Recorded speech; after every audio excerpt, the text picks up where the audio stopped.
মহোদয় প্ৰথম প্ৰশ্নৰ মই উত্তৰ দিলো যে মুখ্যমন্ত্ৰীয়ে হত্যা বুলি কেনেকৈ গম পায়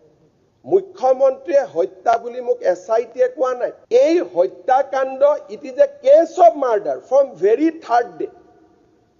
যিমান বেইল এপ্লিকেশ্যন যিমান ৰিমাণ্ড এপ্লিকেশ্যন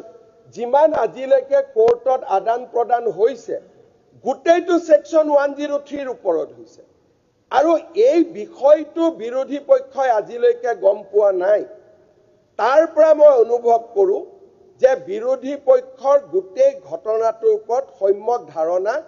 হোৱা নাই নহলে অন্তত কোৰ্টত গৈ আমি কাষ্টডি বিচাৰা ফৰৱাৰ্ডিং ৰিপৰ্টখন বা কোৰ্টে কাষ্টডি গ্ৰান্ট কৰা অৰ্ডাৰৰ ফটোষ্টেট কপি সাৰ্টিফাইড কপি যি পাব্লিক ৰেকৰ্ড তাক আজি বিৰোধী পক্ষৰ হাতে হাতে থাকিব লাগিছিল